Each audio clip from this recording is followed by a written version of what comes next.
Friends, आप सभी का हमारे इस यूट्यूब चैनल में बहुत बहुत स्वागत है। जैसा कि दोस्तों हम लोग पढ़ रहे थे इंटरमीडिएट की केमिस्ट्री मीन्स क्लास 12 की केमिस्ट्री, और इसमें लेसन नंबर 2 पढ़ रहे थे जिसका नाम है विलेन सॉल्यूशन।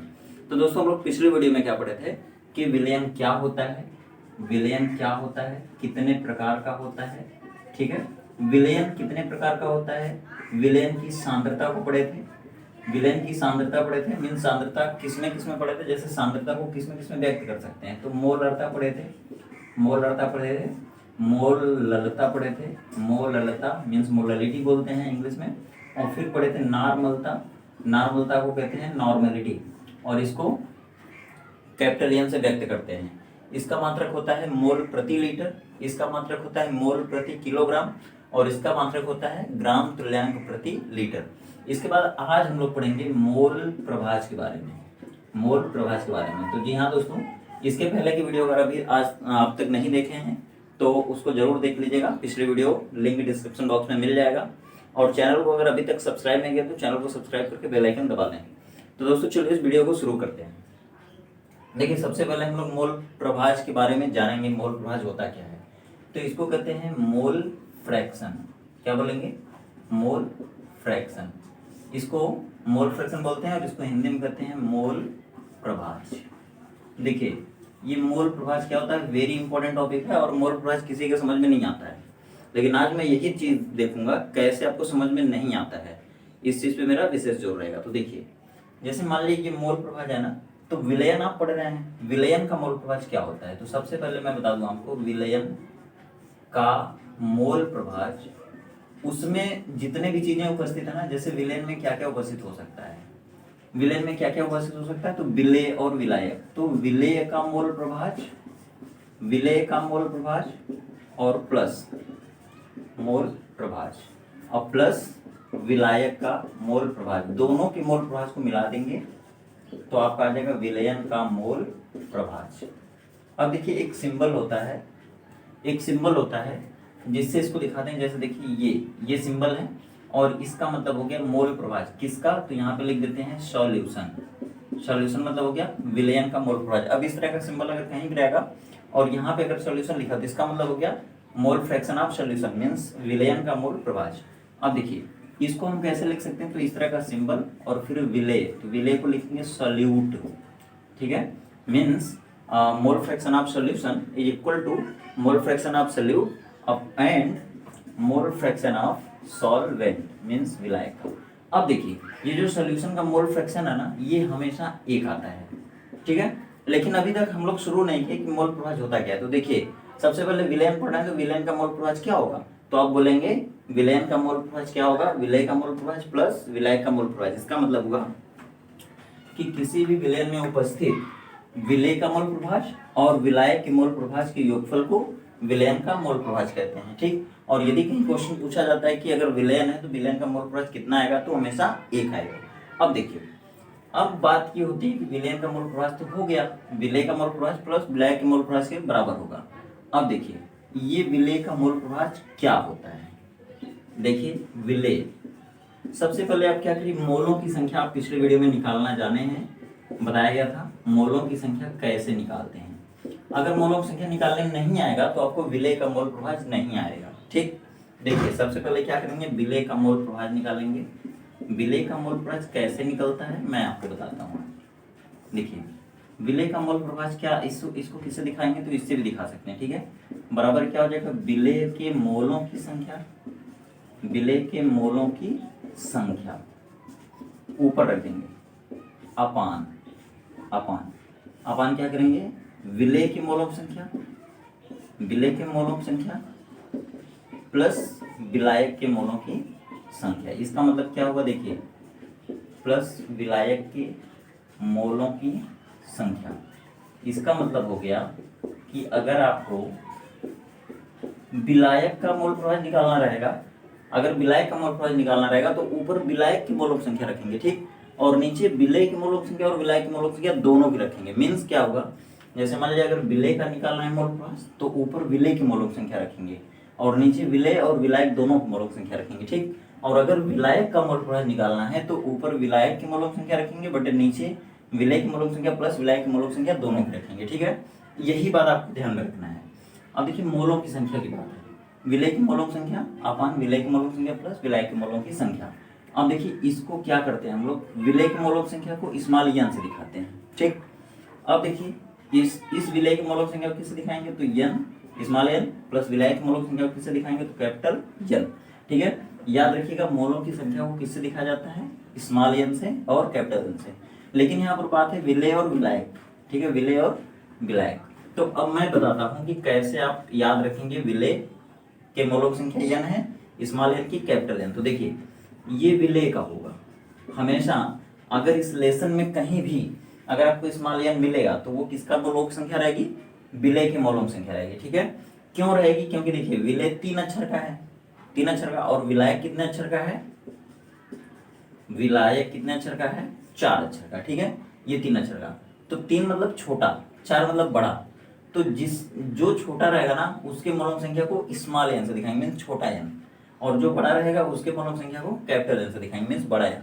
तो यहाँ से आप समझ लीजिएगा, ध्यान में रखिएगा कि जहां भी स्मॉल एन आ गया वो विलय के मोलों की संख्या होगी, और जहां कैपिटल एन आया वो विलायक के मोलों की संख्या रहेगी। बता देता हूँ आपको, अब कहीं कहीं आपको पूरे लेसन में जब आप पढ़ेंगे किताब को तो उसमें कहीं कहीं एन लिखा रहेगा, कहीं कहीं कैपिटल एन लिखा रहेगा, लेकिन कहीं कहीं स्मॉल डब्ल्यू और कैपिटल डब्ल्यू लिखा होता है। देखिए यहाँ पर ये मोलों की संख्या किसके, विलय के, तो यहाँ पर हम ये ना रख के ये भी रख सकते हैं, विलय का भार अपन विलय का अणुभार, ये हो गया W/m। ये क्या होगा, विलय का भार, और ये भार किस में रहता है, हमेशा ग्राम में, ठीक है। और ये क्या हो जाएगा आपका, ये मॉलिक्यूलर वेट है, m फॉर मोलर मास या फिर मॉलिक्यूलर वेट, ठीक है, किसका, तो विलय का। क्यों, क्योंकि ये भी छोटा है, अगर स्मॉल w आया तो विलय का भार होगा, w फॉर वेट होता है, m अगर आ गया स्मॉल में तो मॉलिक्यूलर वेट या फिर मोलर मास, ये भी स्मॉल है तो इसका मतलब होगा विलय का, ठीक। अब देखिए ये m क्या है, तो विलय का अणु भार, विलय का अणु भार, या इसका नाम इस किताब में देगा, एनसीईआरटी में देगा आणविक द्रव्यमान, ठीक है। तो याद रखिएगा आणविक द्रव्यमान, ठीक है, या फिर अणुभार भी बोला जा सकता है, ठीक है। तो ये हो गया। अब देखिए ये इसका हुआ है स्मॉल एन की जगह, मतलब ये विलय की मोलों की संख्या थी, तो विलय की मोलों की संख्या अगर डायरेक्ट पेपर में नहीं दे रहा है, क्वेश्चन में नहीं दे रहा है, भार और अणुभार दे रहा, तो आप यहाँ से ये वाला रखेंगे इसके जगह पे, और फिर नीचे क्या रखेंगे, तो देखिए यहाँ पर फिर यही चीज हो जाएगी W स्मॉल m और प्लस ये विलायक की मोलों की संख्या। तो विलायक की मोलों की संख्या कैसे आती है, जब विलायक का भार अपन विलायक का अणुभार रखेंगे तब। ये देखिए मैं कैपिटल बना दिया, क्यों कैपिटल बनाया, क्योंकि ये विलायक का भार है, विलायक मतलब बड़ा, जो ज्यादा मात्रा में है। विलयन में 2 चीज होता है, एक विलय होता है, एक विलायक होता है। जो अधिक विलयन में जो अधिक मात्रा में होता है उसे विलायक कहते हैं, और जो कम मात्रा में होता है उसे विलय कहते हैं। देखिए विलयन बिना किसी 2 पदार्थ के मेल के नहीं बन सकता। जब 2 पदार्थों को आपस में मिलाते हैं और दोनों का समांगी मिश्रण बनता है तब जाकर उसे हम विलयन कहते हैं। तो उस विलयन में जो कम मात्रा में रहेगा उसे विलय कहेंगे, और इसीलिए इसको जो स्मॉल एन से दिखाते हैं, ठीक है, क्योंकि छोटा है तो स्मॉल एन, छोटा एन, बड़ा है तो बड़ा एन, कैपिटल एन, ठीक। अब देखिए यहाँ पे ये W क्या हो जाएगा, तो ये हो जाएगा विलायक का भार, विलायक का भार, और ये भी किस में रहेगा, ग्राम में, ठीक है। और ये क्या हो जाएगा, तो विलायक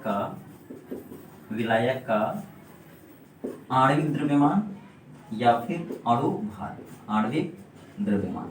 देखिए सारी चीजें समझेंगे तो न्यूमेरिकल लिखने का फंस नहीं सकता, ठीक है। न्यूमेरिकल कहीं से पूछा जाएगा, आप अपना कॉन्सेप्ट मजबूत रखेंगे, न्यूमेरिकल कहीं से पूछेगा तो आप आंसर दे देंगे, कहीं नहीं फंसेंगे। तो ये देखिए क्या है, ये small W by capital small m क्यों रखा गया, क्योंकि ये इससे निकल जाएगा मोलों की संख्या किसके, विलय के, और यहाँ पे क्या है, ये विलय के मोलों की संख्या है, और प्लस ये क्या हो जाएगी, विलायक के मोलों की संख्या इससे निकल जाएगी, विलायक का भार अपन विलायक का अणुभार, ठीक है। अब देखिए ये सब क्या हुआ है, तो इससे हम निकाले हैं विलेय का मोल प्रभाज।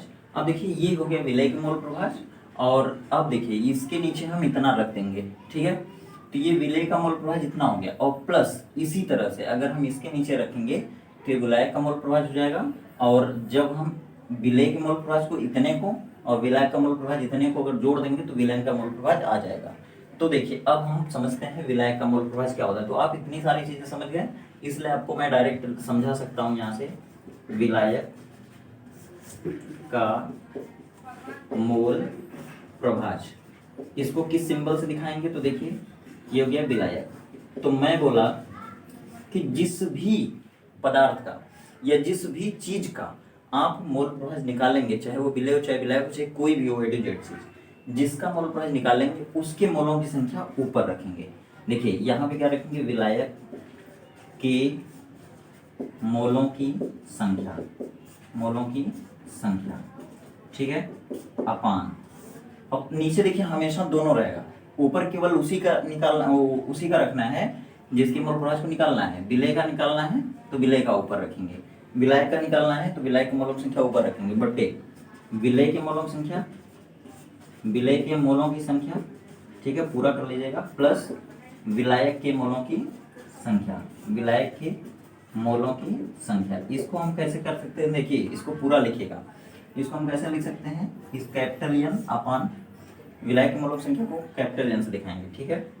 तो ये कैपिटल एन जाएगा अपान विलय के मोलों की संख्या मीन्स छोटा एन प्लस विलायक के मोलों की संख्या कैपिटल एन। तो ये क्या हो गया? ये हो गया विलायक का मोल प्रभाज। अब देखिए अगर मान लीजिए हमको डायरेक्ट विलायक के मोलों की संख्या क्वेश्चन में नहीं देता है, भार और अणुभार करके देता है या फिर आणविक द्रव्यमान, तो क्या करेंगे? तो करेंगे क्या? देखिए यक्स ये विलायक हो जाएगा मीन्स विलायक का मोल प्रभाज इसको पढ़ेंगे, और फिर उसको अगर नहीं दिया भार अणुभार दिया तो क्या करेंगे? तो कैपिटल डब्ल्यू अपान कैपिटल एम, ये क्या है? विलायक का भार, विलायक का भार। दोस्तों अगर एक एक पॉइंट समझेंगे तो मैं चैलेंज करता हूं आपको कहीं भी कोई दिक्कत नहीं होगी, चाहे कितना हो बड़ा न्यूमेरिकल दे दिया जाए। देखिए ये हो गया विलायक का मोलों की संख्या का जुगाड़ कर रहे हैं हम लोग, मोलों की संख्या निकालना है हमको, तो यहाँ पे भार और अणुभार रखेंगे किसका? विलायक का, ठीक। और फिर देखिए नीचे वही विलय का प्लस विलायक का, तो विलायक हो जाएगा कैपिटल डब्ल्यू कैपिटल एम। अब मैं आपको बता दूं कि आपको कहीं दिक्कत नहीं होगी, बस सिर्फ आपको ये समझ में आना चाहिए कि capital W capital M small W small M क्या है पूरे लेसन में, ठीक है। चार चीज आएगा, एक small W small N capital N, और small W capital W capital N, ठीक। तो इस तरह से देखिए ये पूरा हो गया। अब मैं क्या बताऊं आपको, देखिए अगर सिंपल तरीके से बताऊं तो क्या हो जाएगा? विलयन का मोल प्रभाज बराबर, ये विलयन का मोल प्रभाज हो गया, ठीक, बराबर क्या हो जाएगा? देखिए small N upon small N plus capital N, ये विलय का मोल प्रभाज हो गया, plus capital N upon small N plus capital N, ये क्या हो गया? विलय का मोल प्रभाज, और ये हो गया विलायक का मोल प्रभाज, दोनों को जोड़ देंगे विलयन का मोल प्रभाज आ जाएगा, ठीक। अब देखिए इसको अगर ये नहीं है तो आप स्मॉल डब्ल्यू स्मॉल एम रख सकते हैं upon small W small M plus capital W capital M, ठीक है। ये हो गया इसके जगह पे प्लस ये विलय का हो गया सब कुछ, और यहाँ देखिए हो जाएगा capital W capital M upon small W, ठीक है, small W small M plus capital W capital M, ये हो जाएगा, ये आपका क्या है? विलायक का मोल प्रभाज, दोनों को जोड़ देंगे आ जाएगा विलयन का मोल प्रभाज, और इसका मान हमेशा क्या होगा? 1 होगा, ठीक। अब देखिए मैं आपको एडवांस तरीके से बताने जा रहा हूँ, ठीक। जैसे मान लीजिए कि कोई सोल्यूशन है जो ए और बी दो लोगों से मिलकर बना है, ठीक है। ऐसे सोल्यूशन जो दो लोगों से मिलकर बनते हैं या जो दो घटकों से मिलकर बने होते हैं उनको कहते हैं बाइनरी सोल्यूशन, ठीक है। बाइनरी सोल्यूशन को कहते हैं हिंदी में द्विअंगी विलयन, ठीक है। तो कुछ सोल्यूशन ऐसे होते हैं जो दो घटकों से मिलकर बना होता है उन्हें बाइनरी कहते हैं, और कोई ऐसा होता है जो 3 लोगों से मिलकर बना होता है तो उसे कहते हैं टर्नरी सोल्यूशन, मीन्स त्रिअंगी।